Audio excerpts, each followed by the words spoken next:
Gloire à toi, Seigneur, gloire à toi, gloire à toi, gloire à toi. Alléluia. Shalom, bien-aimés frères et sœurs, shalom, peuple de Dieu, shalom les élus, shalom les fidèles, shalom les amateurs de la bonne parole et shalom à vous tous qui nous suivez en différé et que l'Éternel nous soit richement favorable ce matin. Bien-aimés frères et sœurs, nous vous saluons tous au nom puissant de notre Seigneur Jésus-Christ et que la grâce, la paix et la joie soient notre partage ce matin.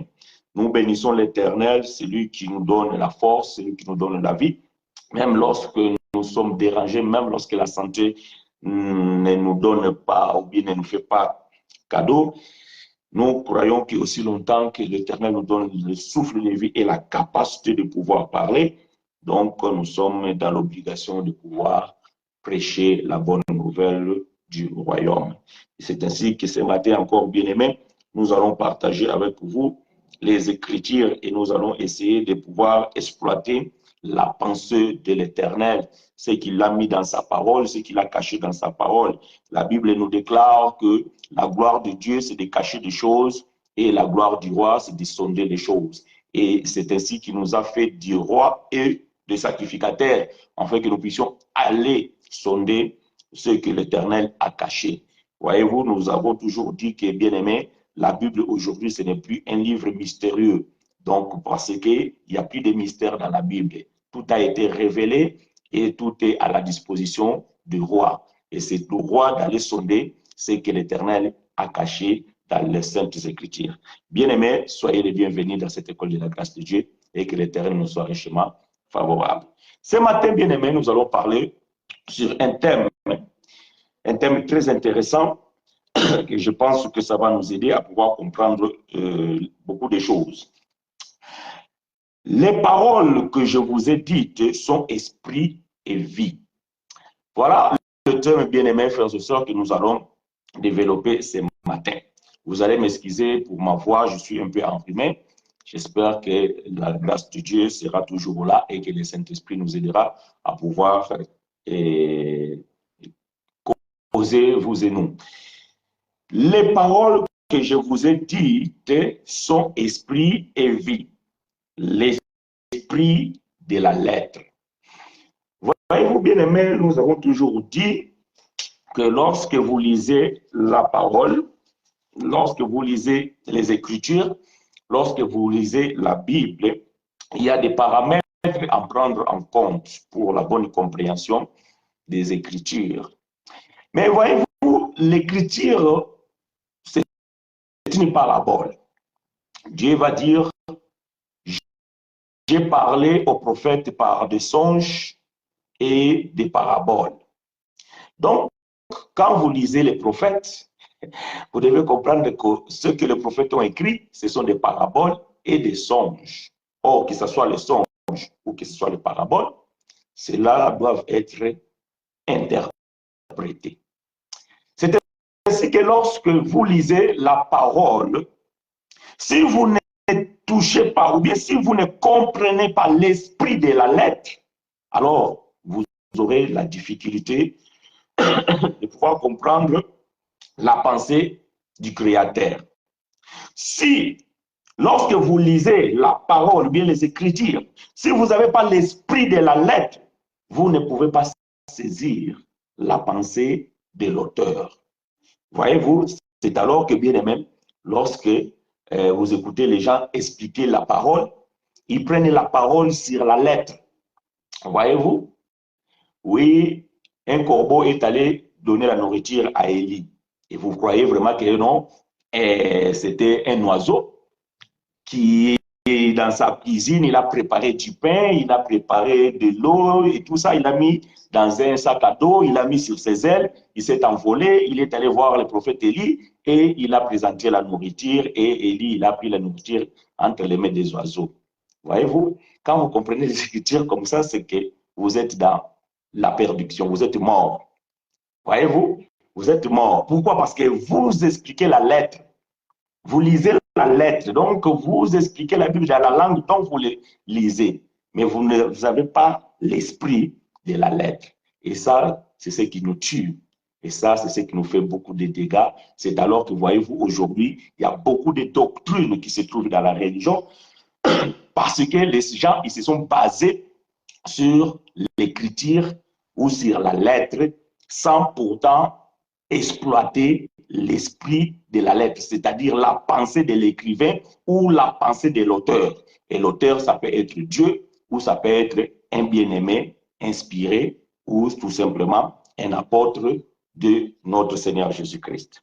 Donc, lorsque vous ne pouvez pas comprendre la pensée de l'auteur, donc vous allez donner vos pensées comme les gens du Congo disent et ça, ce sont des raisonnements. Vous allez philosopher dans les Écritures et ça, c'est un défaut.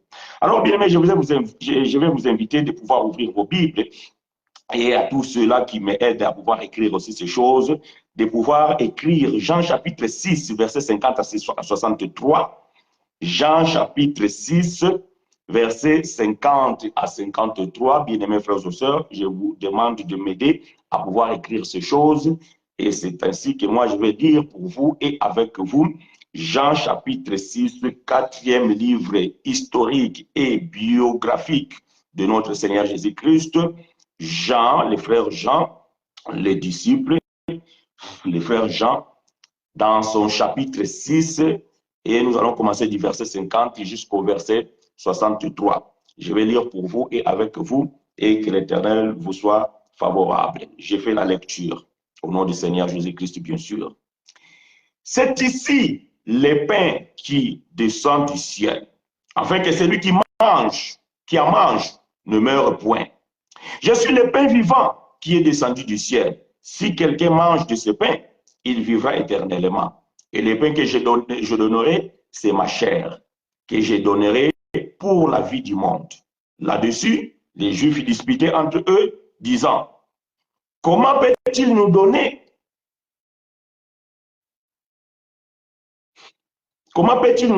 sa chair à manger?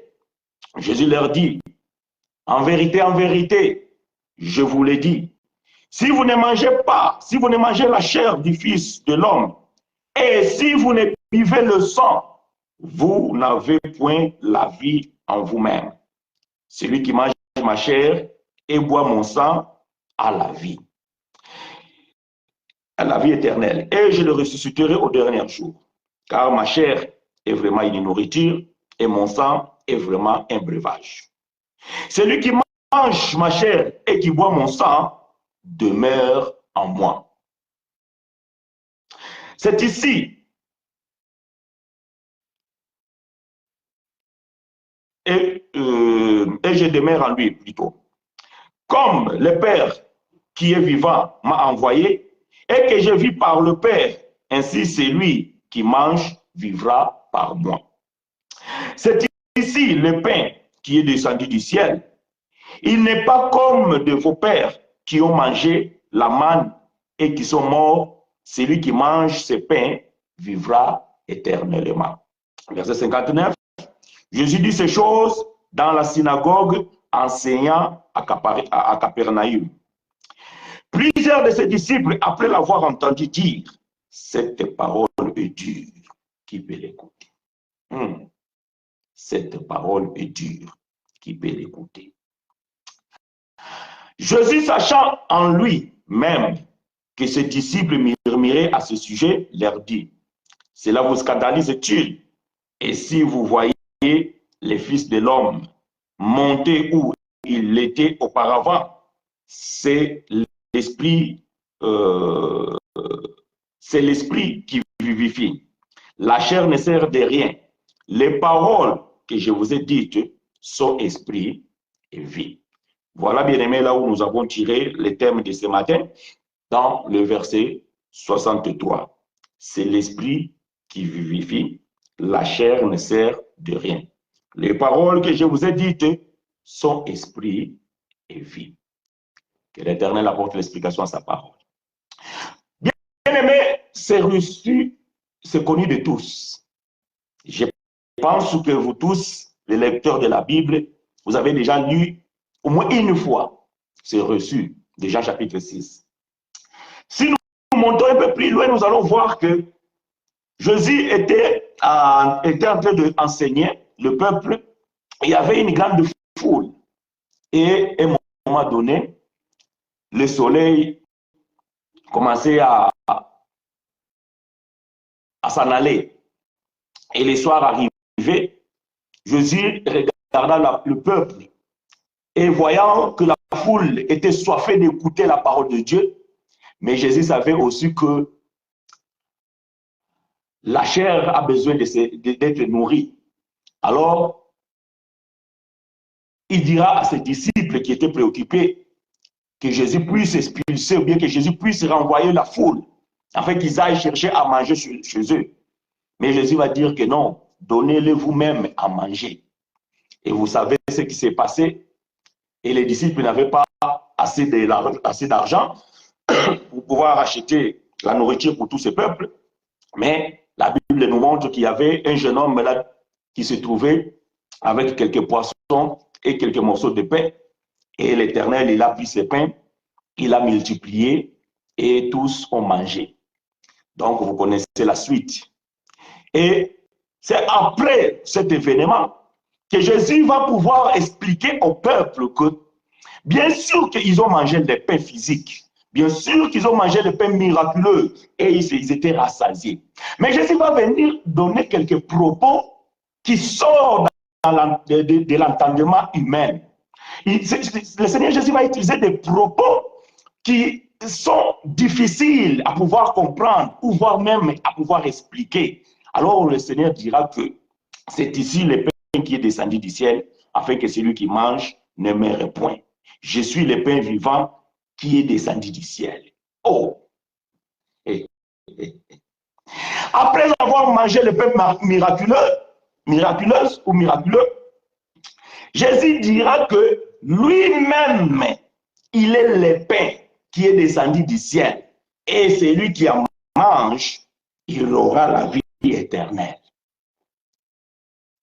Bien-aimé, je ne sais pas, même toi, même moi, en écoutant ces paroles, donc, tu dois t'interroger. Comment un homme peut être le pain? Et il insiste. Il va dire que si quelqu'un mange de ce pain, il vivra éternellement. Et le pain que je lui donnerai, et c'est ma chair que je donnerai pour la vie du monde. Ah, j'aime le verset 52, la Bible dit, les Juifs. Là-dessus, les Juifs disputaient entre eux, disant, comment peut-il nous donner sa chair à manger?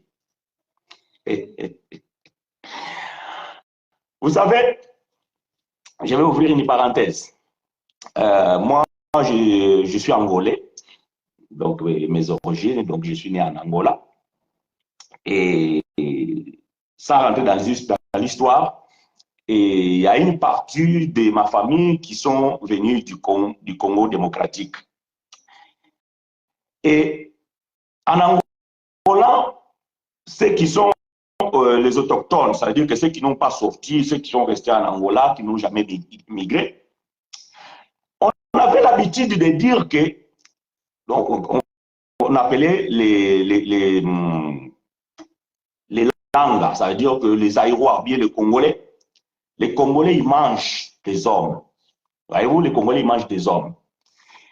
Et les Congolais, ils mangent la chair. En fait, qu'est-ce qui s'est passé en réalité? Ce qui s'est passé, c'est que souvent, quand il y avait un deuil, et les gens qui sont du nord, ça veut dire du nord de l'Angola, et c'est eux la plupart qui ont été, qui se sont réfugiés au Congo au temps de la guerre du colon. Et lorsqu'ils ont commencé à revenir en Angola, et donc voilà, avec une culture reçue au Congo et compagnie. Et quand quelqu'un mourait, parfois on demandait, mais de quoi cette personne est morte? Et les gens disaient que non, c'est son grand-père qui l'a mangé.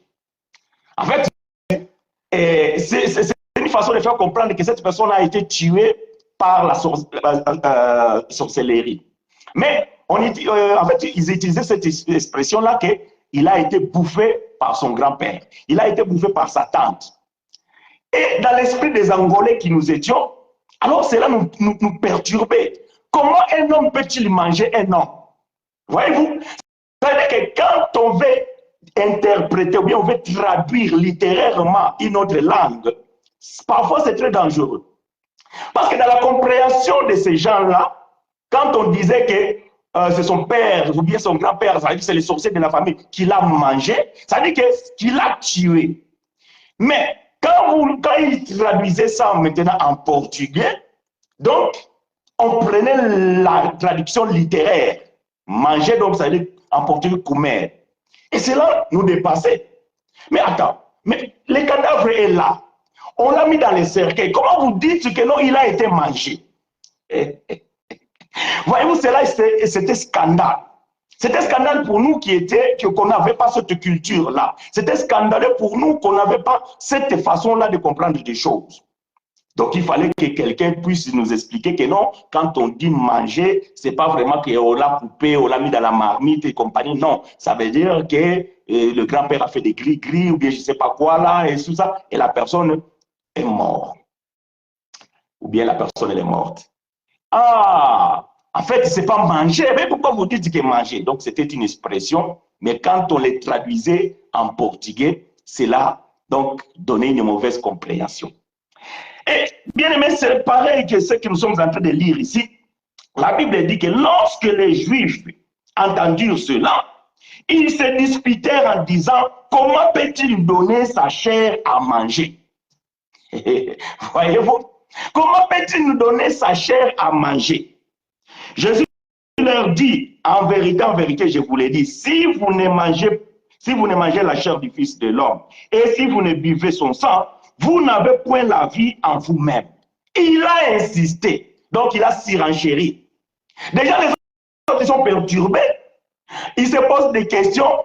Comment peut-il nous donner sa chair pour qu'on les mange? Et lui, il insiste. Il dit que non, si vous ne mangez pas... Donc, voyez-vous, en vérité, je vous l'ai dit, si vous ne mangez la chair du Fils de l'homme et si vous ne buvez son sang, vous n'avez point la vie en vous-même. Celui qui mange ma chair et qui boit mon sang a la vie éternelle et je le ressusciterai au dernier jour. Car ma chair est vraiment une nourriture et mon sang est vraiment un breuvage. Oh! L'Éternel insiste. Jésus insiste, il dit que sa chair, c'est vraiment une nourriture. Donc, pour les Juifs, ils disaient, bon, cet homme, il va se tuer. Sa mère, donc, il va le préparer. Il va mettre des sauces tomates, les gombo, il va mettre des oignons, des piments, et sa mère va nous servir afin que nous puissions manger sa chair. Voilà la tradition littéraire, la compréhension des pharisiens, la compréhension des Juifs. Parce que ce n'est pas possible. Comment cet homme peut insister là-dessus? Nous sommes scandalisés de ces paroles, mais il insiste, il se renchérit. Il dit que non, sa chair est vraiment une nourriture et que son sang, c'est vraiment un breuvage. Celui qui mange, verset 56, il va dire, celui qui mange ma chair et qui boit mon sang demeure en moi et je demeurerai en lui. Comme le Père qui est vivant m'a envoyé et que je vis par le Père, ainsi celui qui me mange vivra par moi. C'est ici le pain qui est descendu du ciel. Il n'en est pas comme de vos pères qui ont mangé la manne et qui sont morts. Celui qui mange ce pain vivra éternellement. Jésus dit ces choses dans la synagogue enseignant à Capernaum. Plusieurs de ses disciples, après avoir entendu dire cette parole et dire qui peut l'écouter. Eh oui, cette parole est dure, qui peut l'écouter. Bien aimé, l'évangile, l'enseignement que nous donnons parfois, c'est dur. Ce n'est pas donné à tout le monde. Voyez-vous, il ne suffit pas, bien aimé, de lire la Bible. Il ne suffit pas d'écouter un prédicateur prêcher. Bien aimé, parce que l'évangile doit te scandaliser. La parole authentique de l'évangile doit d'abord te scandaliser. Quand tu écoutes le véritable évangile, l'évangile de la grâce, d'abord tu dois être scandalisé avant d'accepter. Tu diras que non, ce frère est fou. Ce n'est pas possible, ce frère, ce qu'il est en train de dire. Comment il se dit que non, le baptême n'est pas d'actualité? Comment le frère dit qu'on ne peut pas manger la Sainte Seine? Comment le frère insiste que non, on ne peut pas donner la dîme? tu dois être scandalisé. Pourquoi? Parce que ce que tu vas écouter, c'est dur d'entendement. Parce que cette parole, ce n'est pas donné à tous. Dimanche passé, on avait parlé sur un thème. La foi n'est pas de tous. Si vous allez sur YouTube, bien aimé, vous allez voir des commentaires, il y a des gens qui étaient scandalisés. Et certains m'ont posé des questions en me disant, est-ce que Dieu vraiment, dans sa bonté, peut prédestiner ou bien peut destiner certaines personnes pour l'enfer? Bon, bien que ça, c'est la compréhension religieuse. Voyez-vous, les gens sont scandalisés. Pourquoi? Parce qu'on nous a toujours appris. Il suffit de croire en Seigneur Jésus-Christ, de l'accepter comme Seigneur et Sauveur et de te faire baptiser, tu deviendras un enfant de Dieu. Mais non, la Bible est claire là-dessus, bien aimé. La foi n'est pas de tous.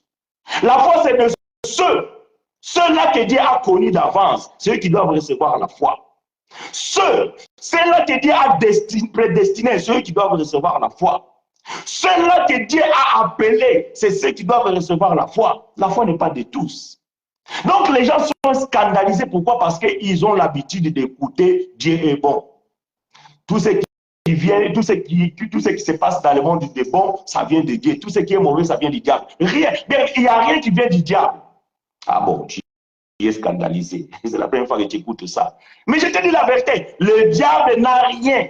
Il n'y a rien qui vient du diable. Parce que si vous croyez que le diable est capable de quoi que ce soit, alors vous devez vous poser la question, qui l'a créé?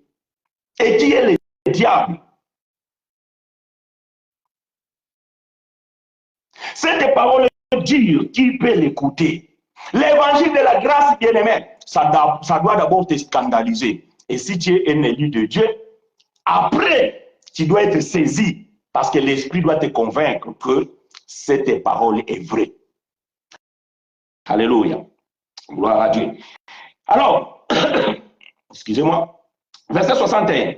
Jésus sachant en lui-même que ses disciples murmuraient à ce sujet, leur dit, cela vous scandalise-tu? Oui, Seigneur, ils étaient scandalisés.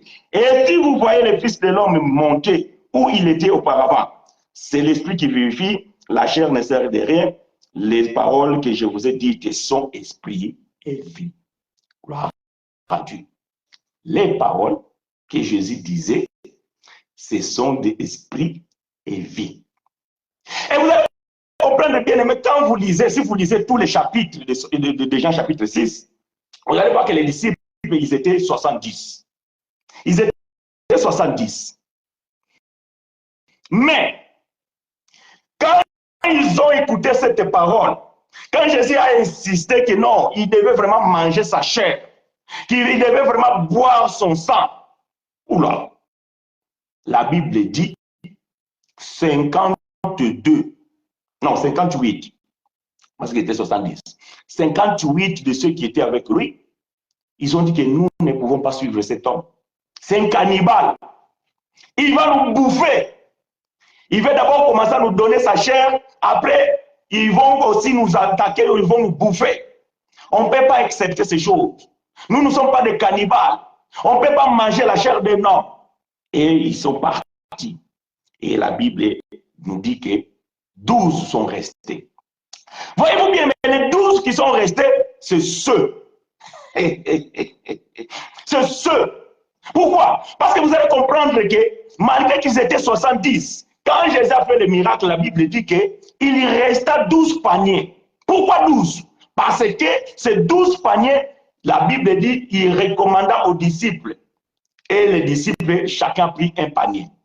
Comprenez-vous qu'ils étaient 70? Il n'y avait que 12 paniers. Donc les 12 paniers qui étaient là, chaque disciple avait reçu un panier. C'est celui qui était déjà connu d'avance. Donc, voyez-vous que Dieu sait des choses. Dieu fait des choses à sa manière. Ils étaient 70. Mais Dieu savait déjà qu'il n'y aura que 12 qui vont accepter la parole. Il n'y a que 12 qui doivent rester. Pourquoi? Parce que c'est eux que Dieu a connus d'avance. C'est eux que Dieu a appelés d'avance. C'est eux que Dieu a justifié d'avance. Voilà pourquoi, quand ils ont écouté cette parole, malgré que cela était dur, ils étaient scandalisés, mais ils devaient l'accepter. Pourquoi? Parce que la foi, c'était pour eux. Gloire à Dieu.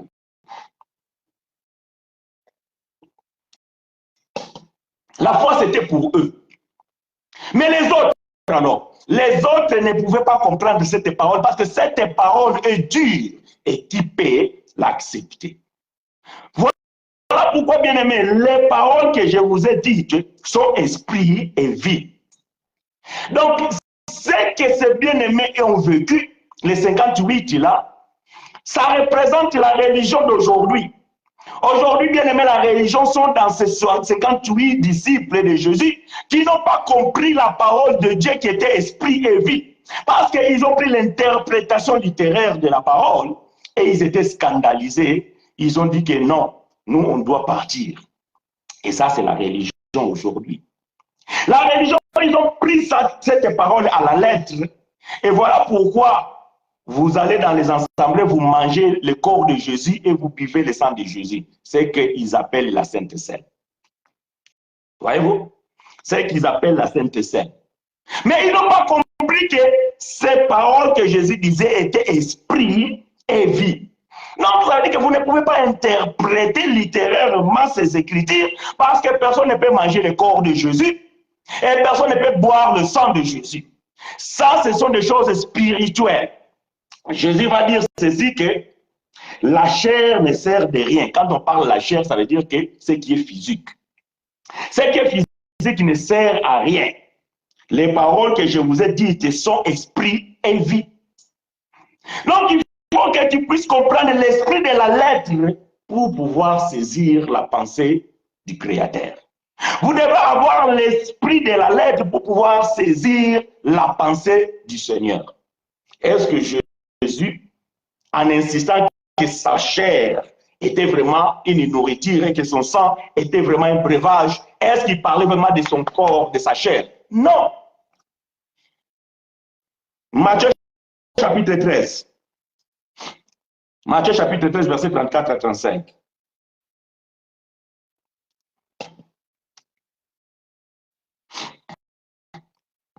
Excusez-moi, bien-aimés frères et sœurs, pour ma voix. Matthieu chapitre 13, verset 34 à 35. Je vais lire pour vous et avec vous. Écoutez ce que dit la Bible. Matthieu, le premier livre historique du bien-aimé frère Matthieu, dans son chapitre 13, verset 34 à 35, il dit ceci. Je lis pour vous et avec vous. Jésus dit à la foule toutes ces choses en parabole, et il ne lui parlait point sans parabole, afin que s'accomplisse ce qui avait été annoncé par les prophètes. J'ouvrirai ma bouche en parabole, je publierai des choses cachées depuis la création du monde. Voyez-vous? Ce que Jésus est en train d'expliquer dans Jean chapitre 6, c'était une parabole. Ce n'est pas quelque chose à prendre à la lettre. Ce n'est pas quelque chose à interpréter littérairement. C'était une parabole. Parce que la Bible déclare ici dans Matthieu chapitre 13 que Jésus parlait à la foule en parabole. Excusez-moi. Jésus parlait à la foule en parabole et il ne lui parlait point sans parabole. Donc tout ce que Jésus disait, c'était des paraboles. Or, vous savez, bien aimé, j'ai toujours dit ici, une parabole, c'est comme un code QR ou bien un code barre. Lorsque vous rentrez dans les magasins, vous trouvez un produit, quand vous ne savez pas le prix, donc vous devez prendre ce produit et aller le faire passer sur le scanner. Et le scanner va vous révéler la valeur ou bien le prix du produit. C'est de même aussi la parabole, bien aimé, c'est un code QR que vous devez faire passer par le scanner du Saint-Esprit afin de pouvoir vous révéler ce qui est caché derrière la parabole. Voyez-vous? Mais si vous n'avez pas le scanner, c'est-à-dire le Saint-Esprit, vous ne pouvez pas savoir ce qui se cache derrière une parabole. Alors, vous allez prendre la lettre littérairement, vous allez mourir. Voyez-vous? Vous allez mourir. Jésus dit à la foule toutes ces choses en parabole et il ne lui parlait point sans parabole. Il ne parlait point sans parabole. Donc, voyez-vous, quand vous lisez, bien aimé, livre de Matthieu, quand vous lisez le livre de Marc, quand vous lisez les livres de Luc, ainsi que le livre de Jean, tout ce que Jésus a dit, vous devez comprendre que c'est une parabole. C'est une parabole. C'est pour cela, bien aimé, nous disons c'est très dangereux que vous preniez des propos et vous commencez à interpréter à votre manière. Vous allez tuer un peuple. Vous allez tuer les gens. Parce que, bien aimé, c'est alors que nous voyons des pratiques qui se font par-ci et par-là. Parce que les gens n'ont pas compris que toutes ces choses-là, c'était l'ombre. C'était l'ombre des choses à venir. Mais le corps était Christ. Mais bien aimé, comprenez une chose.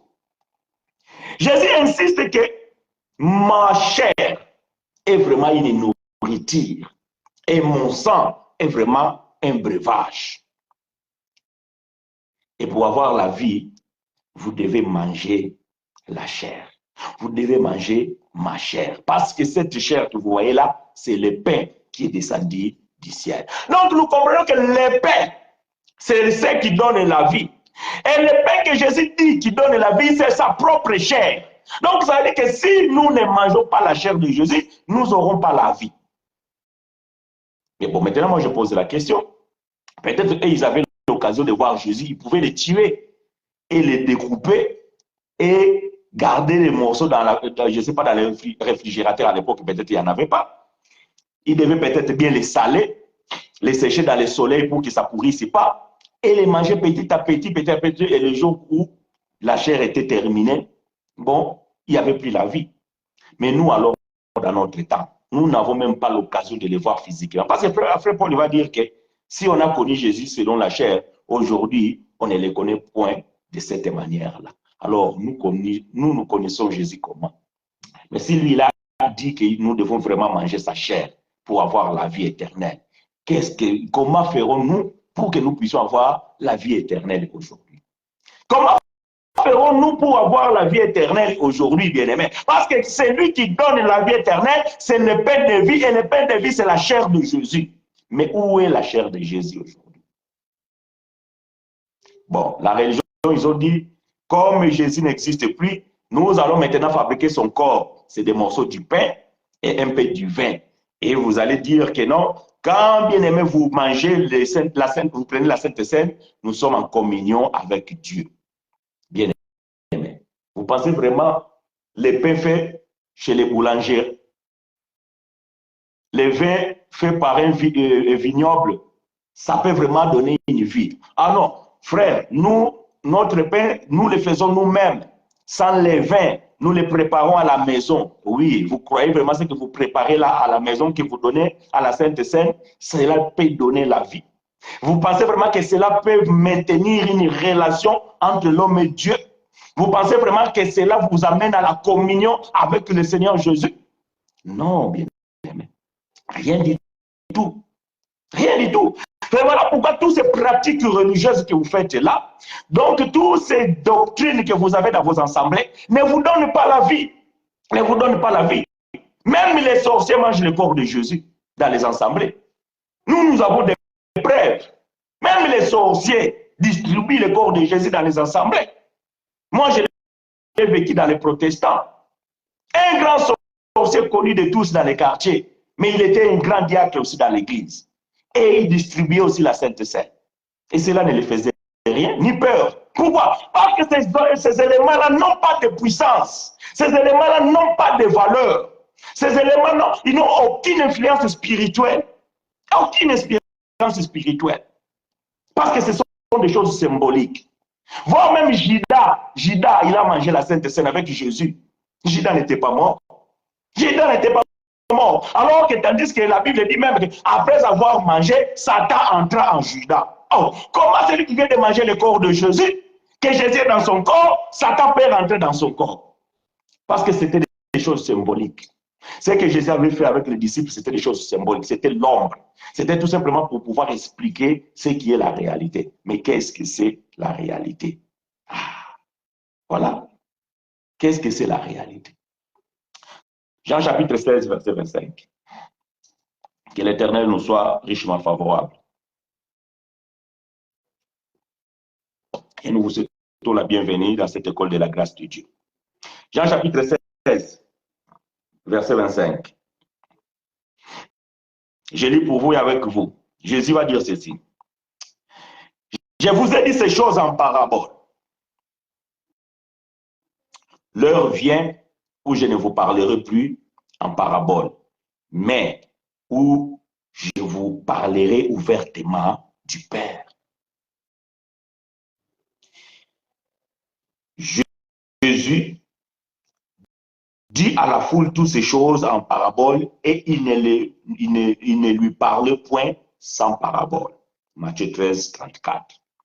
Jean chapitre 16, verset 25, il confirme que Jésus parlait en parabole. Mais Jésus dit, l'heure vient. Voyez-vous? L'heure vient où je ne vous parlerai plus en parabole, mais où je vous parlerai ouvertement du Père. Jésus faisait allusion à quoi? Jésus faisait allusion au scanner. Les scanners qui devaient venir pour que nous puissions prendre tous les paraboles, aller scanner, afin de pouvoir comprendre ce qui s'est caché dans la parabole. Autrement dit que Jésus parlait du Saint-Esprit qui devait venir. Et c'est lui qui devait donner l'explication à ce que Jésus avait dit en cachette. Parce que la Bible dit dans verset 35 du Matthieu 13, afin que s'accomplisse ce qu'il avait été annoncé par les prophètes, j'ouvrirai ma bouche en parabole, je publierai des choses cachées depuis la création du monde. Seigneur, si toi tu viens pour révéler les choses qui ont été cachées depuis la fondation, la création du monde, pourquoi alors toi aussi tu parles encore en parabole? Quand on veut révéler les choses cachées, on doit parler ouvertement. Non, Jésus n'a pas parlé ouvertement. Pour publier, pour parler des choses cachées depuis la création, Jésus aussi va coder. Il va coder ces choses.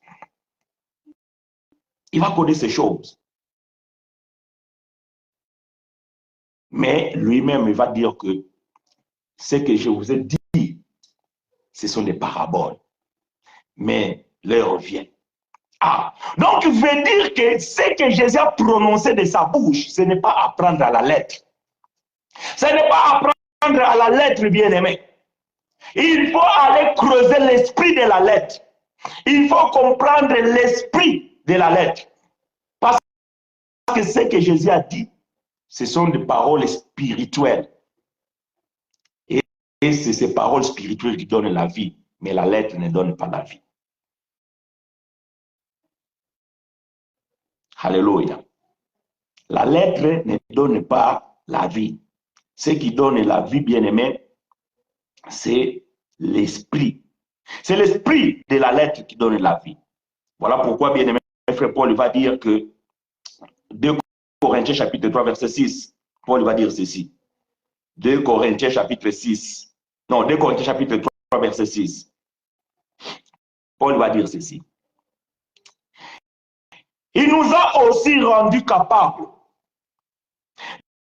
d'être ministres d'une nouvelle alliance, non de la lettre, mais de l'esprit.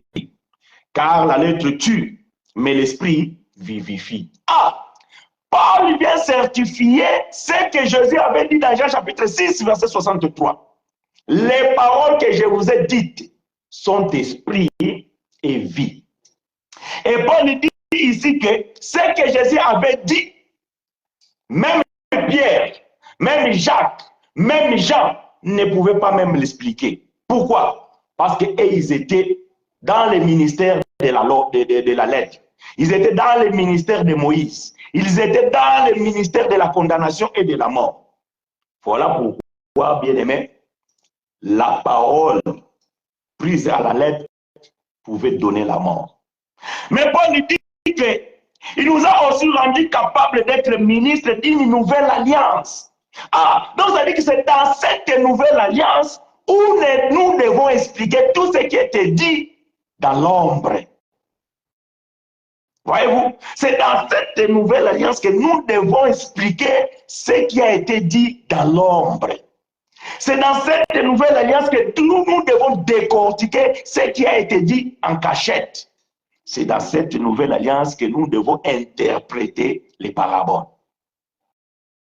Et ça, bien aimé, malheureusement, n'est pas donné à tout le monde. Paul dit qu'il nous a aussi rendu capables d'être ministres d'une nouvelle alliance. Je vais prendre plus loin. 2 Corinthiens chapitre 3, il y a un verset là qui va m'intéresser. Et attendez,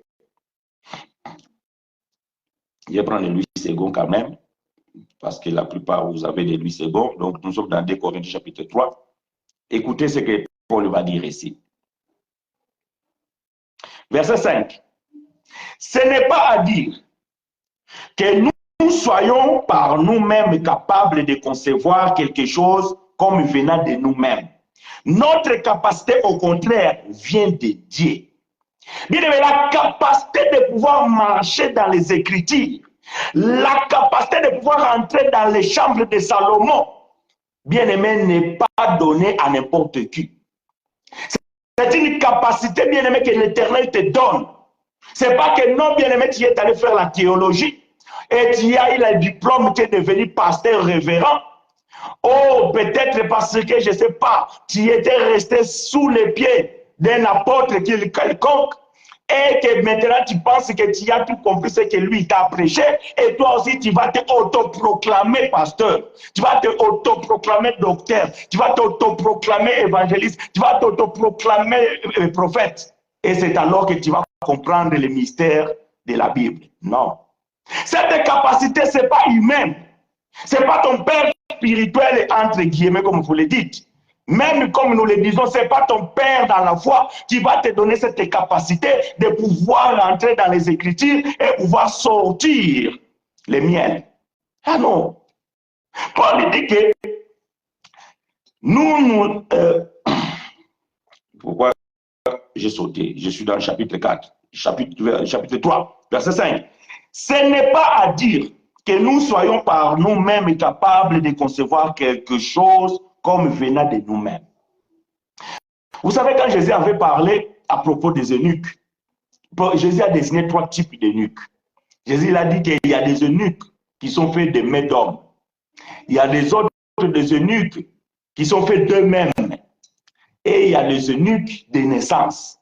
Or, vous savez, un eunuque, bien aimé, c'est l'image d'un serviteur de Dieu. Et Jésus voulait tout simplement dire qu'il y a ceux-là qui se proclament serviteurs de Dieu, mais ils sont devenus serviteurs de Dieu de eux-mêmes. Ça veut dire que d'un jour, comme ça, il s'est réveillé, il dit, bon, écoute, moi, j'étais à l'école de dimanche, j'ai lu la Bible et tout ça là, je deviens pasteur. Non, les autres, c'est les hommes qui les ont faites. Il s'est réveillé un matin comme ça, il dit, écoute, j'ai vu une publicité là, inscription pour les formations pastorales dans une école, je ne sais pas de quoi à quoi. Il va s'inscrire, il va là-bas, il va prendre des cours et il va avoir les diplômes. Et les hommes, ils l'ont fait un eunuque. Mais Jésus dira que les 3e eunuques, ce sont des eunuques de naissance. Ça veut dire que dès les naissances, ils étaient déjà appelés à servir Dieu. Et c'est de ceux-là que Dieu donne la capacité de la révélation. Voilà pourquoi, bien aimé, la révélation, ce n'est pas donné à tout le monde. La révélation de la parole n'est pas donnée à tout le monde. Non. Ce n'est pas à dire que nous soyons capables, que nous soyons par nous-mêmes capables de concevoir quelque chose comme venant de nous-mêmes. Notre capacité, au contraire, vient de Dieu. Il nous a aussi rendus capables d'être ministres d'une nouvelle alliance, non de la lettre, mais de l'esprit, car la lettre tue, mais l'esprit vivifie. La lettre tue, l'esprit vivifie. Vous devez manger ma chair, vous devez boire mon sang pour avoir la vie éternelle. Voilà la condition. La condition sine qua non pour avoir la vie éternelle, c'est de manger la chair de Jésus et c'est de boire son sang. La question que nous nous posons aujourd'hui, nous qui n'avons pas eu grâce de le voir physiquement, peut-être je pouvais dire, bon, comme la solution c'est de manger sa chair et boire son sang, je vais attendre quand il va passer là-bas, je vais l'agresser, je vais couper sa chair, je vais ramasser son sang et je vais aller manger chez moi pour pouvoir avoir la vie éternelle. Mais malheureusement pour nous aujourd'hui, il n'est plus là. Il n'est plus là sur cette terre dans la chair. Frère Paul dit qu'aujourd'hui, il est là mais spirituellement. Comment pouvons-nous avoir la vie éternelle si nous ne mangeons pas la chair? Ah, voyez-vous? Ça, c'est la religion. Et la religion, il a compris que non. Là, maintenant, nous devons aussi fabriquer nos affaires d'une autre façon. Alors, nous devons prendre un bout du pain et nous allons prendre un peu du vin. Et en faisant cela, quand nous les mangeons, donc, spirituellement, nous mangeons le corps de Christ et nous buvons son sang. Ce n'est pas spirituellement, c'est physiquement. Mais malheureusement pour vous, physiquement, vous ne mangez ni la chair, ni vous buvez son sang. C'est tout simplement un morceau du pain qui ne va même pas te rassasier. Mais comme ton esprit a été endoctriné, quand tu le fais, bien aimé, non, je dois vous le dire. Ce que je suis en train de dire ici, je sais. Ma femme peut témoigner. Moi-même, quand j'étais dans la religion, quand je faisais la Sainte Seine, ce dimanche-là, c'est moi qui devais faire la Sainte Seine. Oh, bien aimé, quelle émotion! Quelle émotion! Voyez-vous, nous sommes tellement émotionnés. Nous faisons des cultes émotionnels au lieu de faire des cultes raisonnables. Bien aimé, j'ai fermé les yeux, j'envoyais un chant que j'aimais beaucoup quand je faisais la Sainte Seine. C'est ton corps, manger, c'est bien aimé. En fait, je ne voyais plus rien autour de moi. Je ne voyais plus personne, donc j'étais en extase.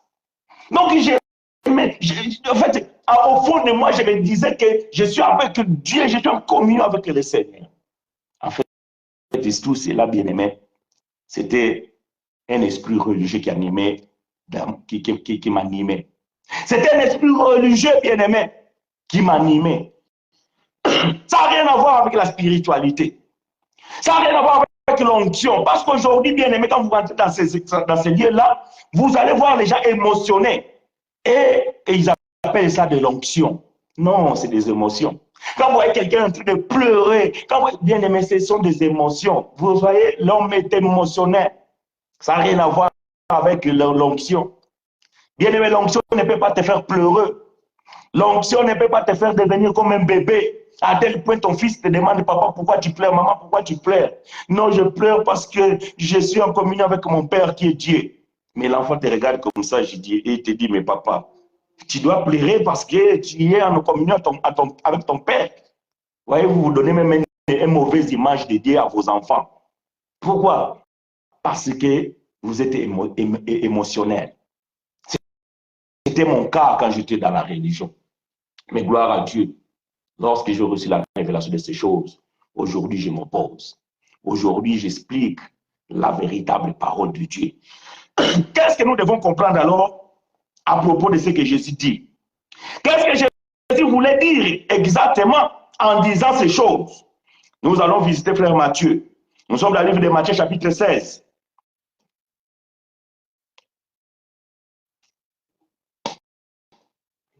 Matthieu chapitre 16. Nous allons lire à partir du verset 10. Matthieu chapitre 16, verset 10 à 12. Écoutez ce que la Bible va dire. Je lis pour vous avec vous Matthieu. Bien-aimé frère Matthieu, le collecteur des impôts, dans son chapitre 16, à partir du verset 10 à 12, nous lisons ceci. Je lis pour vous et avec vous. Jésus leur dit, gardez-vous avec soin du levain des pharisiens et des sadducéens. Les disciples raisonnaient entre eux-mêmes et disaient, c'est parce que nous n'avons pas pris de pain. Voyez-vous, l'interprétation religieuse. Jésus dit des choses en parabole. quand vous ne comprenez pas la parabole, vous donnez votre propre interprétation. Vous donnez votre raisonnement, c'est ce que je vous ai dit. Vous donnez votre philosophie. Tu commences à donner tes raisonnements.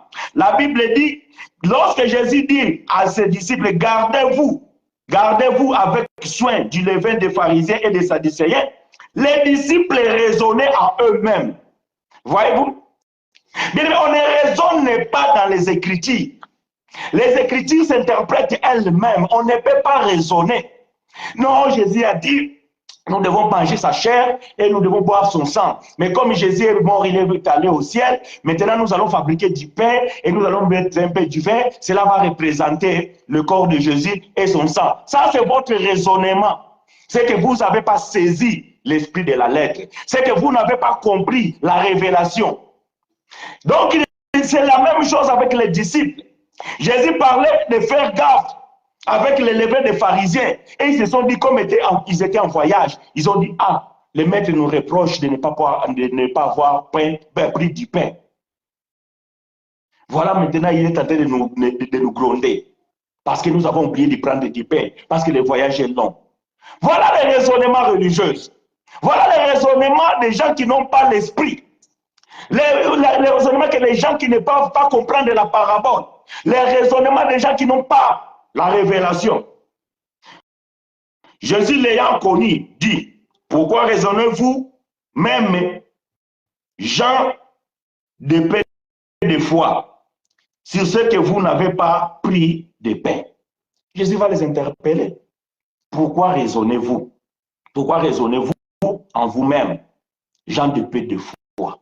Ah, voyez-vous, la foi n'est pas de tous. La foi n'est pas de tous. Il y en a ceux-là qui doivent recevoir la foi de Dieu. Il y en a ceux-là qui ne l'auront pas. Et il y en a beaucoup aussi qui n'ont pas encore reçu la foi de Dieu. Peut-être qu'ils sont des appelés, mais le temps n'est pas encore arrivé. Ils raisonnent. Ils raisonnent. Quand tu n'as pas la foi, tu dois raisonner. Et les disciples bien-aimés ici, ils n'avaient pas assez de foi parce qu'ils n'étaient pas encore convertis. Ils n'étaient pas encore convertis. Et ils raisonnaient. Mais Jésus va les reprocher. Verset 9. Êtes-vous encore sans intelligence? Ah, voyez-vous, les gens qui raisonnent, c'est des gens sans intelligence. Donc, bien aimé, la Bible ne suffit pas d'être professeur de français. Ne suffit pas d'être professeur d'anglais pour pouvoir comprendre que tu lis la Bible et tu veux l'expliquer. Non.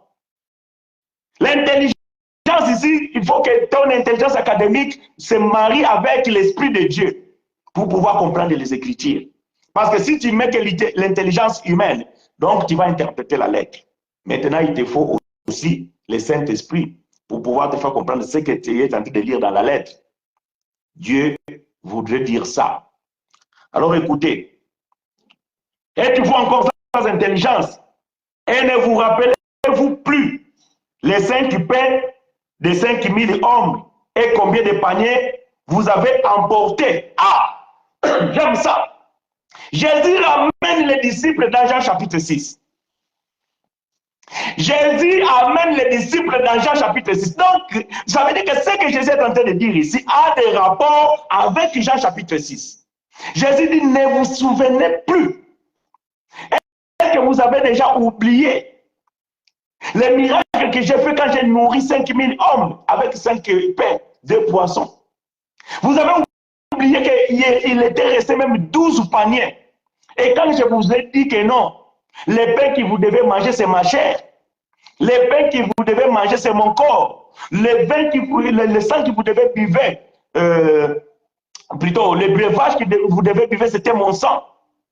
Vous avez déjà oublié. Voyez-vous bien, mais les hommes sans discernement, les hommes sans révélation, Jésus fait rappel à ce qu'il avait déjà fait, à ce qu'il avait déjà fait dans le livre de Jean chapitre 6, dans cet événement-là. Et les disciples, ils étaient déjà là, ils ne comprenaient pas. Alors Jésus fait rappel à leur mémoire. Êtes-vous sans intelligence et vous ne rappelez plus les 5 pains de 5000 hommes et combien de paniers vous avez emportés? Verset 10. Ni les 7 pains de 4000 hommes. Et combien de corbeilles vous avez emporté? Verset 11. Comment ne comprenez-vous pas, ce n'est pas au sujet de pain que je vous ai parlé? Comment ne comprenez-vous pas que ce n'est pas au sujet de pain que je vous parlais? Ah, donc même dans Jean chapitre 6, Jésus ne parlait pas au sujet du pain. J'aime l'évangile. J'aime l'évangile. Donc vous les religieux, quand vous lisez Jean chapitre 6, quand vous lisez Luc chapitre 22, oh Jésus il a pris le coupe, Jésus il a pris le pain, il a rendu grâce et il a brisé, il a dit mangez ceci, ceci est mon corps, et buvez ceci, ceci est mon sang. Jésus ne parlait pas du pain ni du sang physique. Vous ne comprenez pas. C'est pas moi qui l'ai dit, hein, parce que vous allez dire, ouais, frère, je suis naughty. Non, moi je ne dis rien. Je suis en train de comprendre ce que je lis et j'explique ce que je comprends. Jésus dit, comment ne comprenez-vous pas que ce n'est pas au sujet de pain que je vous ai parlé? Ah, mais alors, qu'est-ce que cela veut dire? Gardez-vous du levain des pharisiens et des sadducéens. Mais Seigneur, nous savons que le levain sert à faire du pain. Maintenant que tu nous demandes de nous garder des levains des pharisiens. Mais les pains que nous mangeons, c'est les pharisiens qui vendent les pains. Et les levains qu'ils utilisent. Mais Seigneur, comment veux-tu que nous comprenions autre chose? Si le pain que nous mangeons, c'est fait avec les levains que les pharisiens vendent. Maintenant, tu nous parles que non, de nous mettre en garde du levain. Mais si ce n'est pas le levain pour faire le pain, qu'est-ce que cela voudrait dire? Ah, verset 12.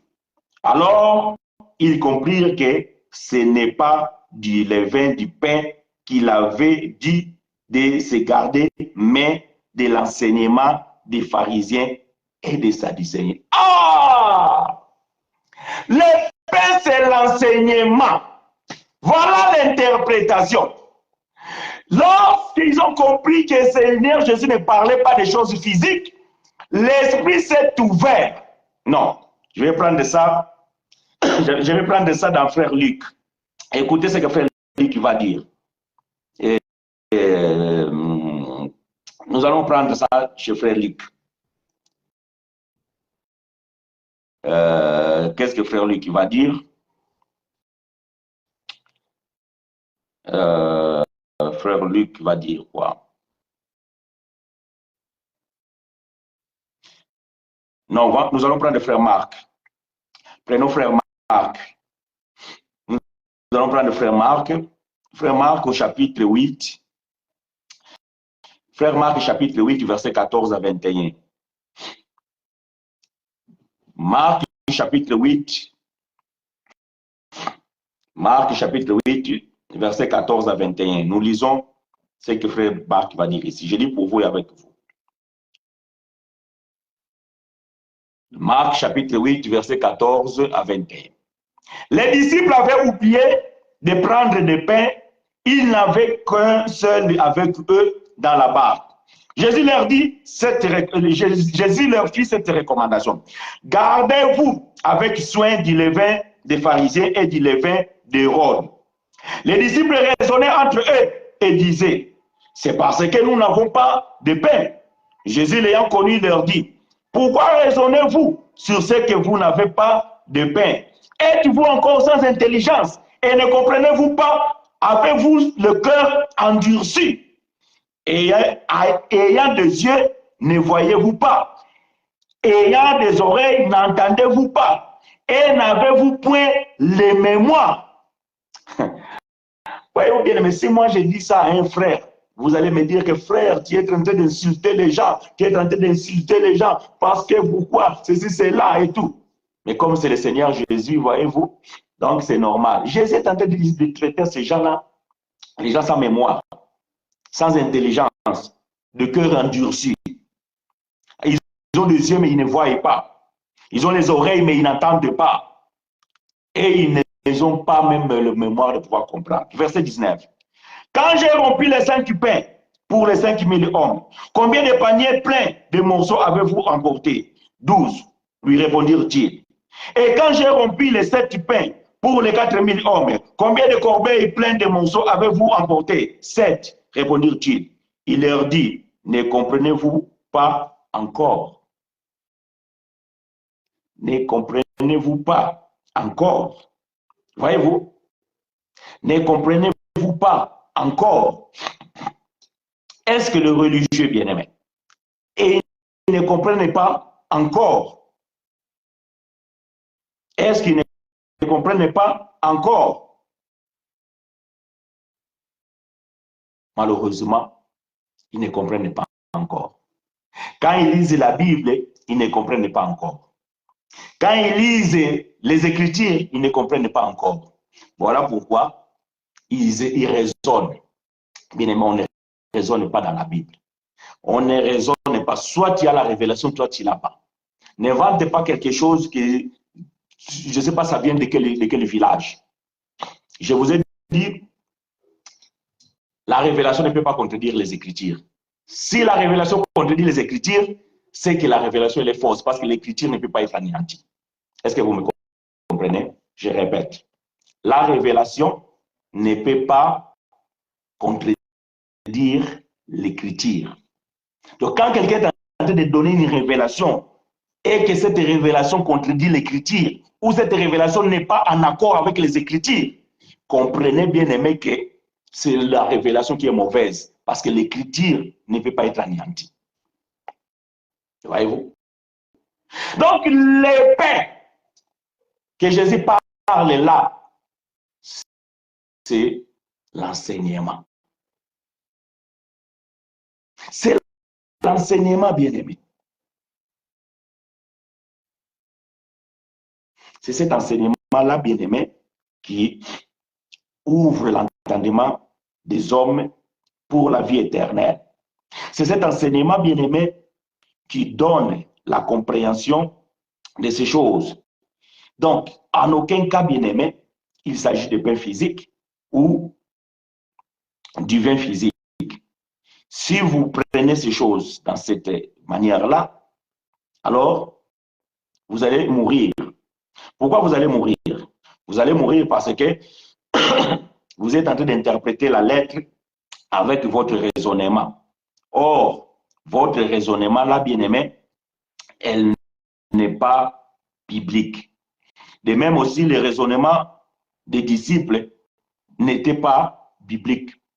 Parce qu'ils se faisaient des raisonnements. Pourquoi Seigneur nous reproche? Il n'a pas avoir. Pourquoi Seigneur nous met en garde de ne pas écouter ou bien de ne pas prendre les levains des pharisiens? C'est parce que nous avons oublié les pains. Est-ce que parce que les pharisiens ont mis trop de levain dans les pains, dans la farine? Donc, ils commencent à raisonner.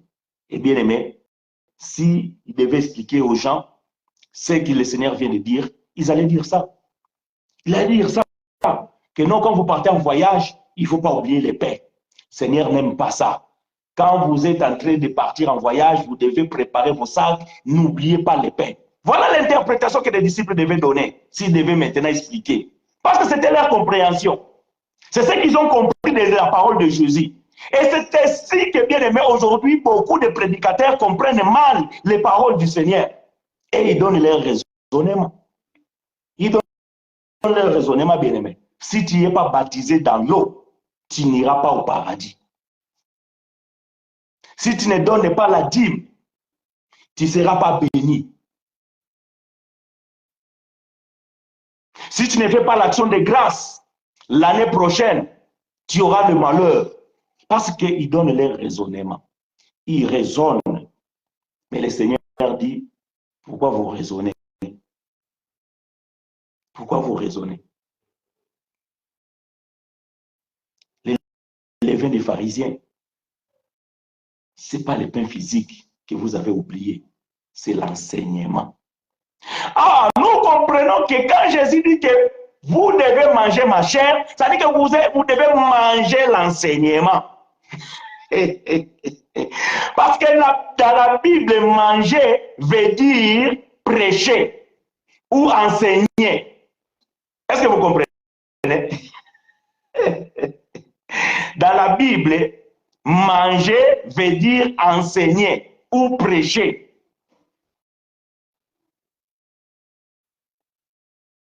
Donc, vous ne devez pas interpréter les choses dans votre manière. Parce que tout ce que Jésus a dit, il les a dit en parabole. Et Jésus ne parlait pas sans la parabole. Mais il avait promis à ses disciples, heureusement pour nous, nous sommes dans ce temps-là de la promesse. L'heure vient où je ne vous parlerai plus en parabole, et je vous parlerai ouvertement de ce qui concerne le Père. Voilà la révélation, bien-aimé. Voilà pourquoi, quand vous n'avez pas la révélation, quand le Saint-Esprit ne vous parle pas, vous n'allez rien comprendre. Remarquez, Jésus, tout ce qu'il a dit en parabole. Mais les disciples ont compris. Matthieu chapitre 28, verset 19, va dire quoi? Allez par tout le monde et faites de tous les disciples, faites de toutes les nations mes disciples, en les baptisant au nom du Père, du Fils et du Saint-Esprit.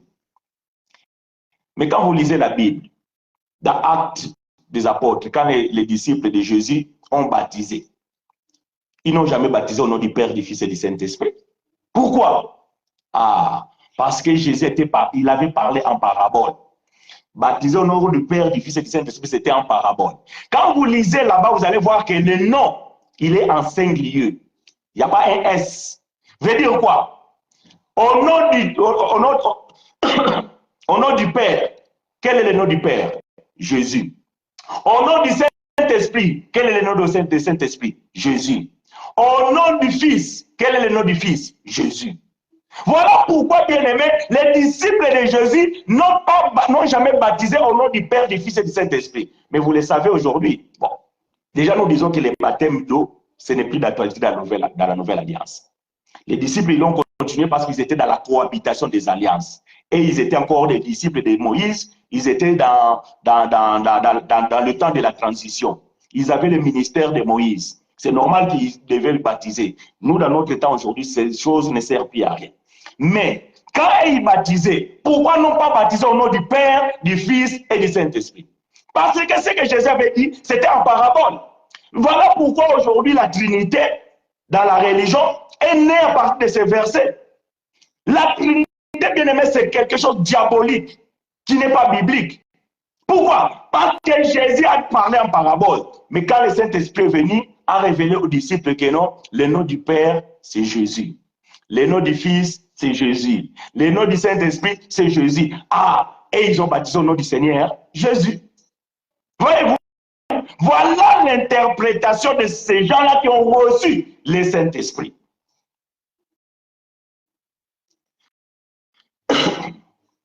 Voyez-vous? C'est pas compliqué que ça.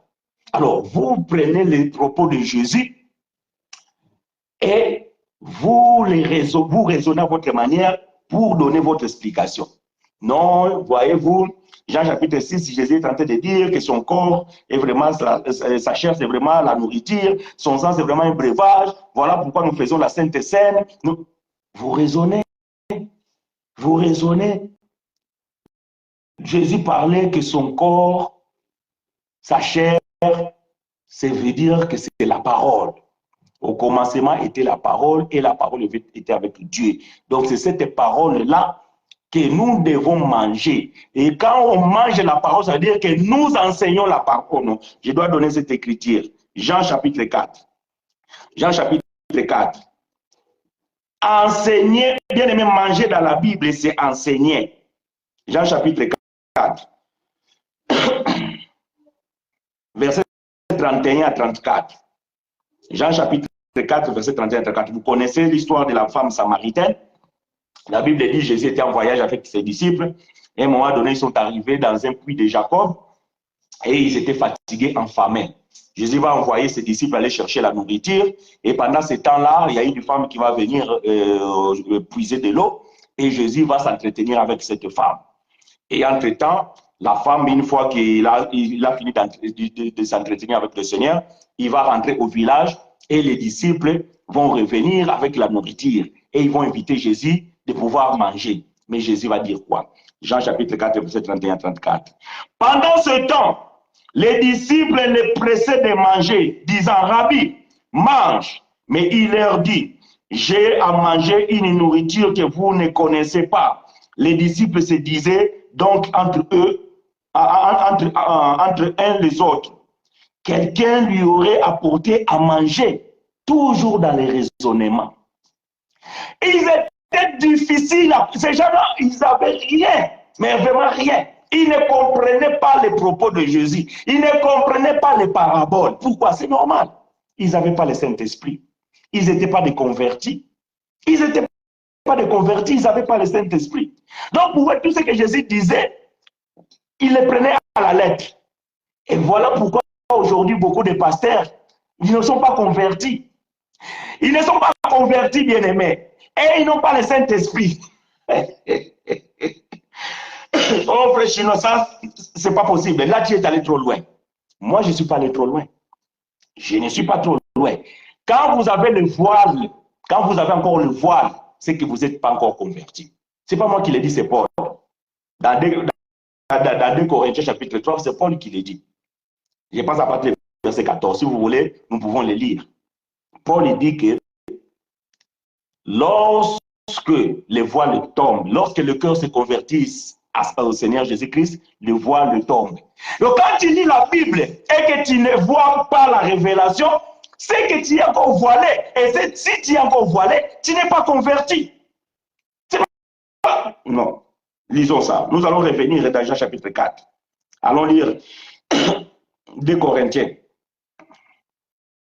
2 Corinthiens chapitre 2. 2 Corinthiens chapitre 3. 2 Corinthiens chapitre 3.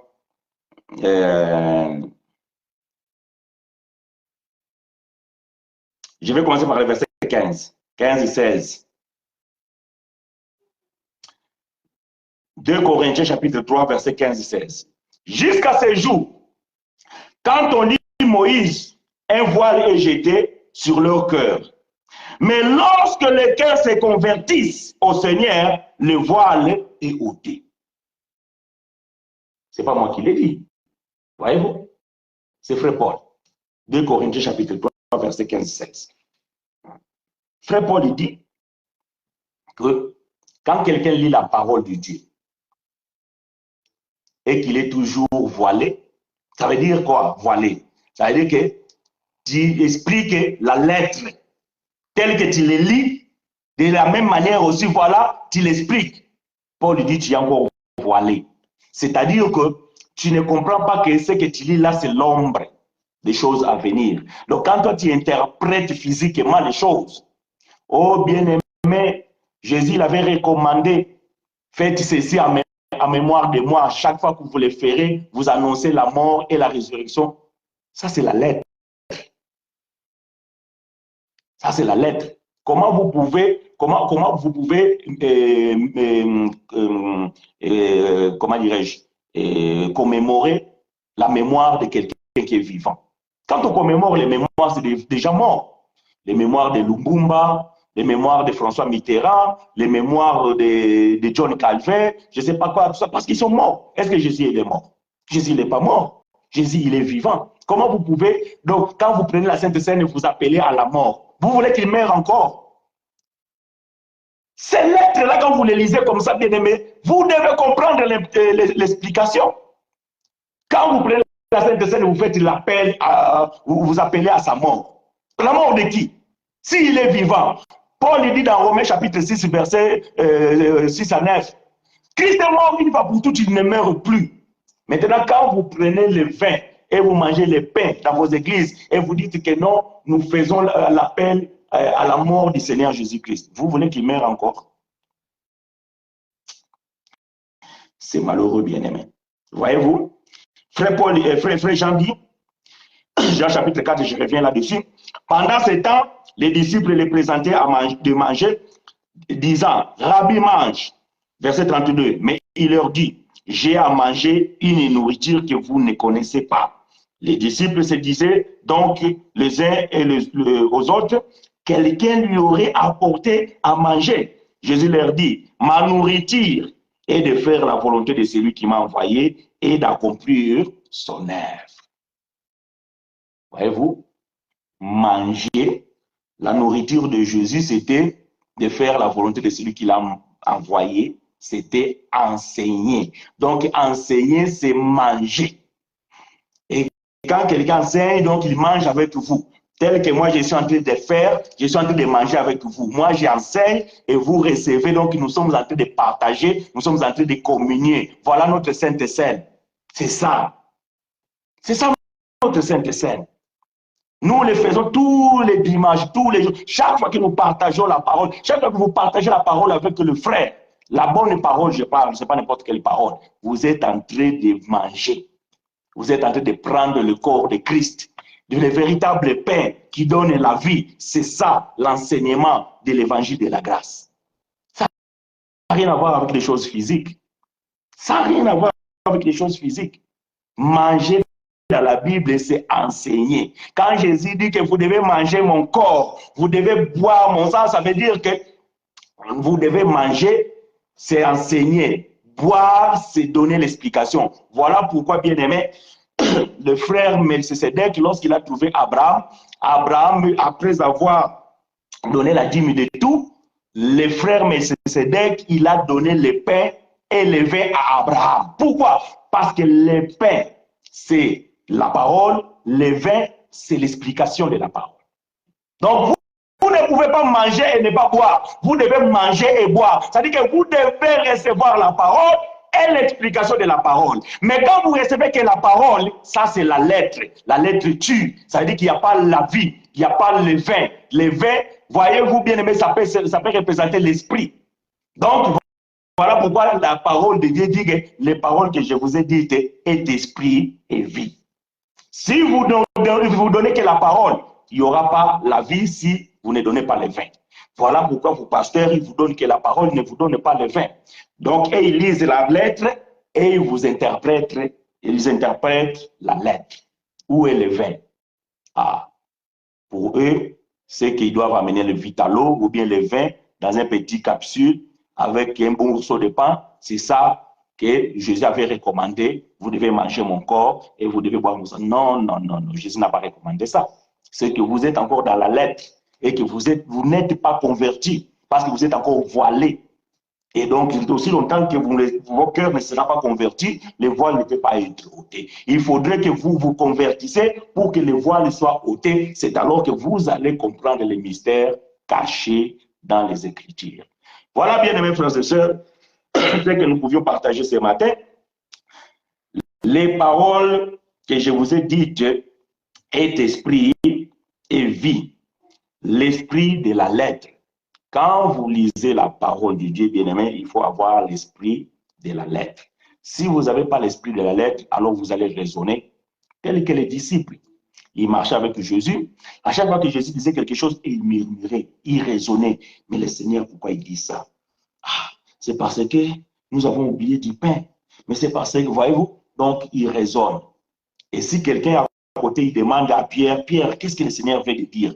Eh bien, écoute, le Seigneur veut dire que quand on voyage, il ne faut pas oublier les pains. Mais non, Pierre. Et non. Si moi, j'étais là, j'allais dire à Pierre, non, ne raisonnez pas comme ça, mes frères. Bon, moi, je n'étais pas là. Voyez-vous, c'est ce que nous faisons aujourd'hui. Quand nous écoutons certaines personnes en train de prêcher, quand on dit, mes frères, tu vois la manière dont tu as marché dans les Écritures, ça ne colle pas avec la révélation. Oh, vous croyez que vous savez tout? Non, nous ne savons pas tout. Mais Dieu nous a fait grâce quand même hein, de connaître un peu. Et ce un peu là que nous connaissons, c'est ce que nous partageons. Mais aujourd'hui, bien aimé, pour trouver les gens humbles qui veulent écouter la parole de Dieu. Non, tout le monde écoute. Le problème, c'est que nous sommes en train de vivre un temps que tout le monde est docteur. Tout le monde est enseignant, tout le monde est prophète, tout le monde est apôtre, tout le monde est docteur, tout le monde est pasteur, tout le monde est évangéliste. Donc, nous sommes dans un moment où les gens n'ont pas d'humilité. Même quand il les fait comprendre qu'il est dans l'erreur, il ne veut pas comprendre. S'il te plaît, frère chinois, peux-tu nous donner les vins autour Pardon, autour de 1 roi, chapitre 17, verset 4 à 6. Allons chercher 1 roi, ce que frère vient nous donner là. 1 roi, chapitre 17, verset 4 à 6. Tu boiras de l'eau du torrent et j'ai ordonné au corbeau de te nourrir là. Il partit et fit selon la parole de l'Éternel et il alla s'établir près du torrent de Kéret qui est en face du Jourdain. Les corbeaux lui apportèrent du pain et de la viande le matin et du pain et la viande le soir et il buvait de l'eau du torrent. Romaric. Mais pourquoi tu es comme ça? Moi, j'ai juste dit des choses et toi, tu as retenu. Maintenant, tu me renvoies la même chose que j'ai dit. Frère, pourquoi tu es comme ça? C'est pas possible.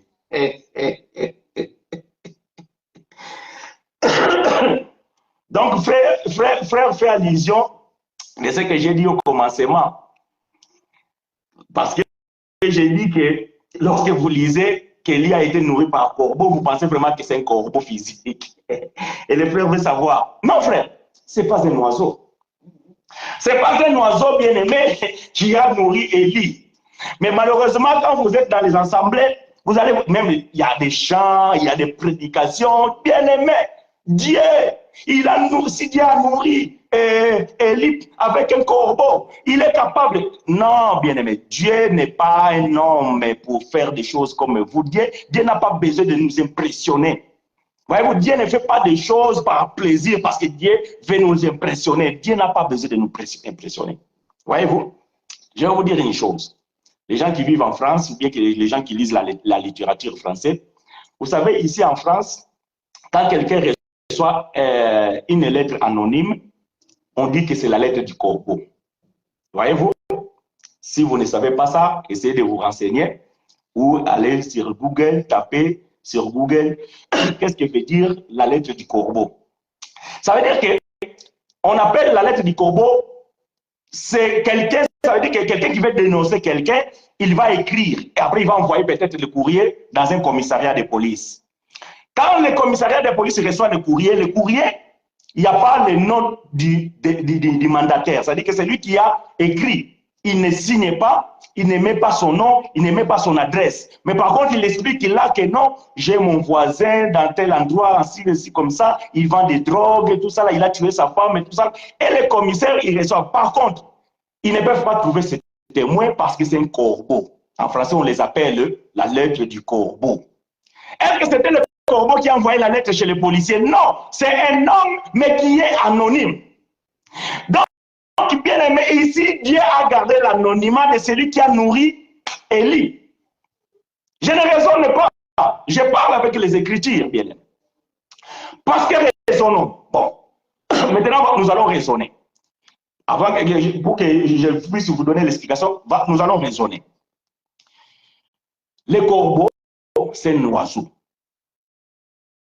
Où est-ce qu'il avait trouvé la nourriture pour amener à Élie?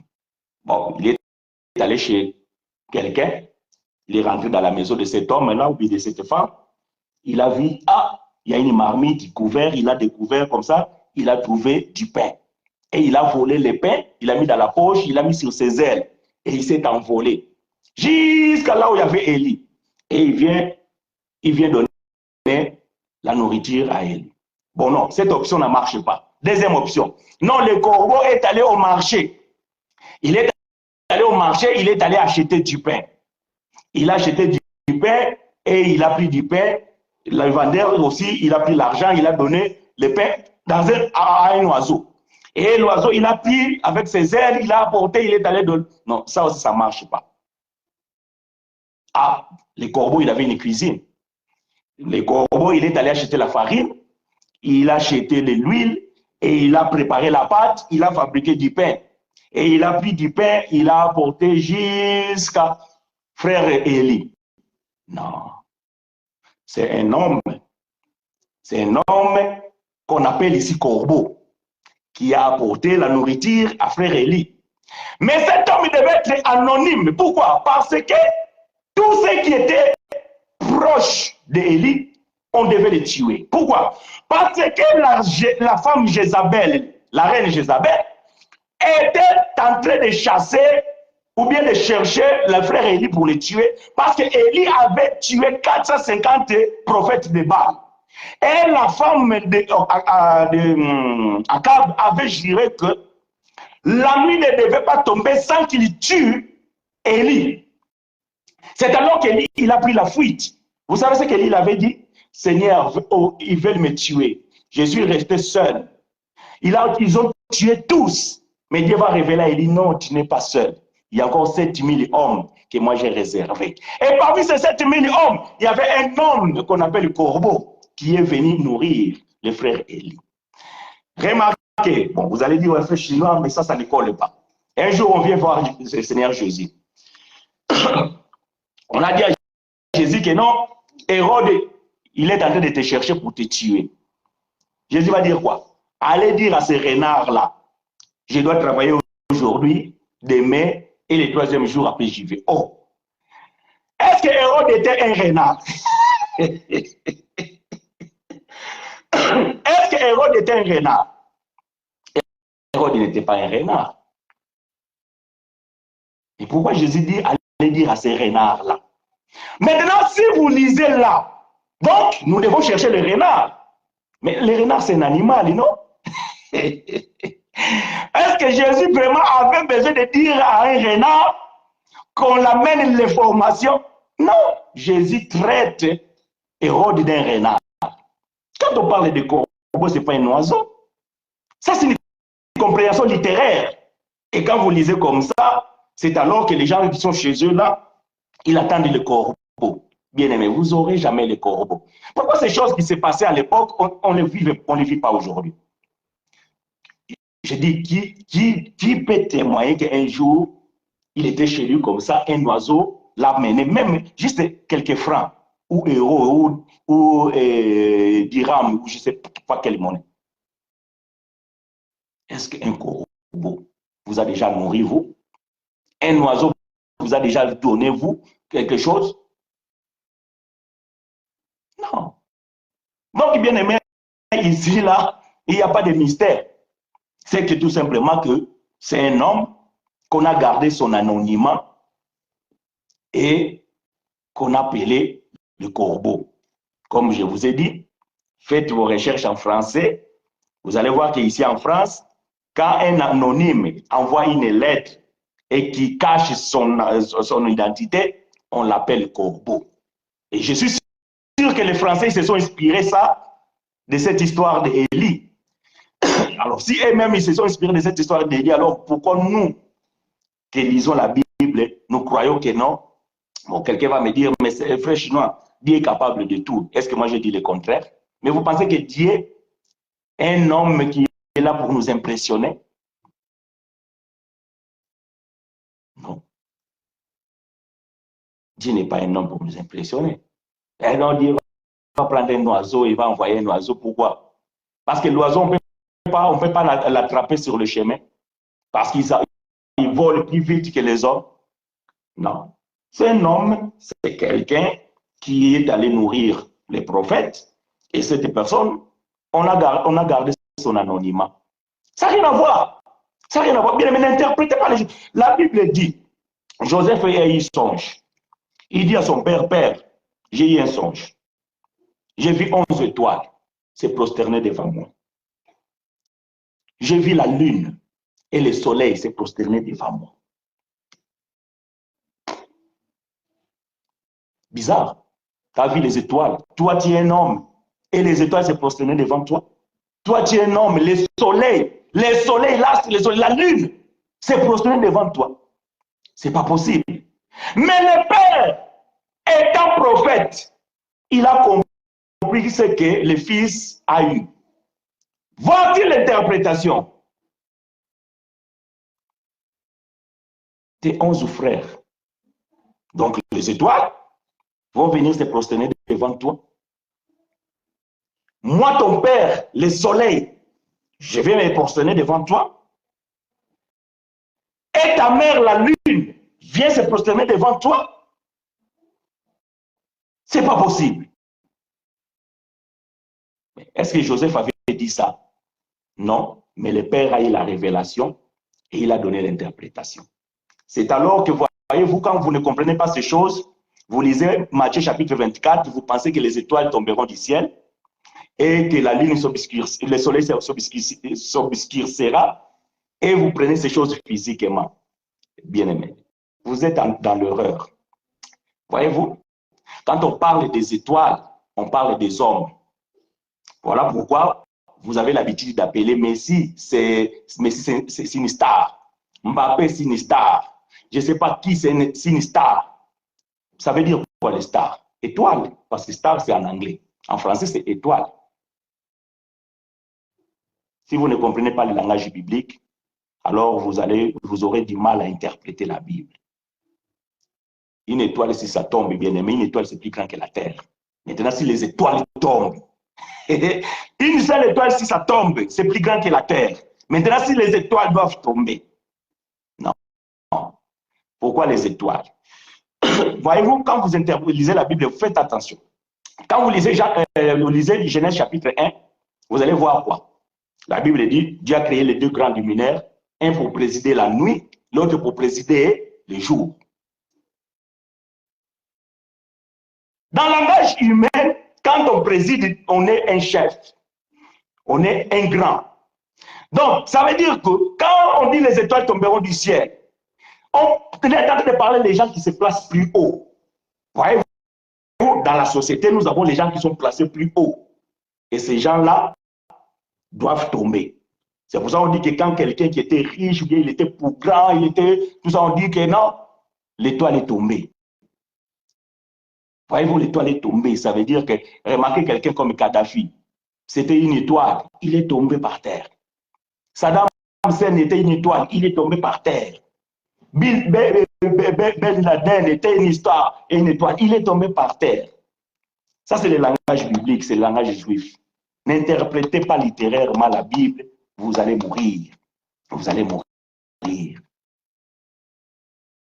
Élie n'a pas été nourri par un corbeau oiseau. Non, non. Vous devez comprendre le langage de la Bible pour que vous puissiez interpréter ces choses. Malheureusement, au temps que nous vivons, beaucoup de gens n'ont pas la révélation de la parole. Mais c'est facile, vous comprenez certaines choses facilement. Pourquoi les autres choses ne comprenez-vous pas? Jean va dire, voici l'agneau de Dieu qui ôte les péchés du monde. Est-ce que Jean parlait d'un animal? Est-ce que Jean parlait d'un animal? Comment vous ne pouvez pas comprendre que Élie n'est pas, c'est pas le corbeau qu'il a mangé, qu'il a nourri? Alors que vous comprenez que Jean ne parlait pas d'un animal. Vous parlez que non, Jean présentait Jésus. Mais Jésus qui est passé, Jean l'appelait agneau. Ça, vous l'acceptez parce que c'est écrit noir sur blanc dans votre Bible. Mais quand Frère Chinois vous dit que le corbeau qui a nourri Élie, ce n'est pas un oiseau, vous avez du mal à comprendre. Non, c'est que vous ne comprenez pas le langage juif. Bien aimé, la Bible que vous avez là, toute la Bible a été écrite par des juifs. Il n'y a aucun livre qui n'a pas été écrit par un juif. Toute la Bible a été écrite par des juifs. Et vous devez comprendre le langage des juifs. Ils avaient tous le même langage. C'est alors que quand vous lisez que non, le serpent est allé séduire Ève, vous pensez vraiment que c'est un serpent. Ça, c'est l'enseignement des branhamistes, les enseignements des catholiques. Qu'on vous donne que les serpents marchaient vraiment, et après Dieu l'a enlevé les membres, voilà pourquoi maintenant les serpents ils rampent. Mais ça ne va pas la tête. Il y a un boulon qui marque dans vos têtes pour ne pas comprendre des choses. Donc, serpent, vous pensez que le serpent parlait? Les serpents animaux, vous pensez parler? Maintenant, la Bible dit qu'il a maudit la postérité des serpents. Est-ce que le serpent, il a la postérité? Est-ce qu'un serpent a la postérité? Voici les lions des tribus de Juda. Oh, donc, vous croyez que Jésus était les lions des tribus de Juda? Est-ce que Jésus était un animal? Voyez-vous, je peux rester ici, prendre des exemples. C'est juste pour vous faire comprendre que, bien aimé, on n'interprète pas la Bible avec la connaissance humaine, avec le raisonnement. Quand vous voulez raisonner, raisonnez aussi. Donc réfléchir aussi positivement. Soyez déjà mature. Ne prenez pas la Bible comme un livre littéraire que vous devez juste prendre, que non, il y a des bonnes, il y a des bonnes histoires, il y a des fables. Bien aimé, la Bible, ce n'est pas des fables. Vous savez qu'est-ce que ça veut dire fable? Les fables, c'est lorsque les animaux parlent. Vous voyez, quand quelqu'un raconte une histoire et que les animaux sont en action et les animaux parlent, on appelle cela des fables. Et vous pensez que la Bible, c'est des fables. La Bible, ce n'est pas des fables, bien aimé. Parce que si vous considérez que les animaux pouvaient parler, que les animaux pouvaient nourrir les gens, alors la Bible devient une fable. Que les serpents pouvaient parler, la Bible devient une fable. Ce n'est plus la parole. La Bible, ce n'est pas une fable, bien aimé. La Bible a un langage. Et comme ce n'est pas les Français qui ont écrit ça, comme ce n'est pas les Portugais qui ont écrit ça, comme ce n'est pas les anglophones qui ont écrit ça, vous devez aller consulter ceux qui ont écrit la Bible, quel était leur langage. Quel était leur langage? Ils parlaient comment? Comment ils comprenaient les choses? Ah oui. Bon, j'espère que frère Romaric, j'ai répondu à ta question. Ne cherche pas le mystère. Il n'y a pas de mystère. C'est tout simplement que vous ne devez pas comprendre les choses littérairement. Les paroles que je vous ai dites sont esprit et vie. La lettre tue, l'esprit vivifie. Il faut comprendre l'esprit de la lettre. Quand on comprend l'esprit de la lettre, bien aimé, personne ne peut nous mentir. Voilà, bien aimés frères et sœurs, nous allons mettre point virgule. Si vous avez des questions, vous pouvez toutefois poser votre question dans les commentaires, pardon, ou m'écrire sur WhatsApp, commenter sur YouTube lorsque nous allons publier cet enseignement sur YouTube. Surtout ce que vous pouvez avoir comme support directement sur mon téléphone. Donc, posez vos questions, partagez la vidéo si vous voulez. Si vous avez aussi besoin de partager la parole avec le frère, vous pouvez m'appeler. Si vous voulez aussi que nous prions, vous et moi, donc vous pouvez m'appeler. Et bien aimé, nous sommes là à votre service. Donc, vraiment, que le Seigneur nous soit favorable. J'espère que, voilà, là, tout qui me dérange un peu, le rhume, ça va passer vite parce que ça fait quand même 2 semaines que je trimballe avec ce virus. Mais je pense que Dieu fait grâce, tout ira bien. Voilà donc, bien aimés frères et sœurs, priez sans cesse. Faites de bonnes œuvres. Que l'Éternel soit avec nous, devant comme éclair, derrière comme protecteur. Dans tout ce que nous allons entreprendre cette semaine, que la main de Dieu ne se loigne pas de nous. Bien-aimés, rendez grâce au Seigneur en toutes circonstances, car c'est là et la volonté de Dieu à notre égard. D'ici là, portez-vous bien. Rendez-vous au prochain numéro.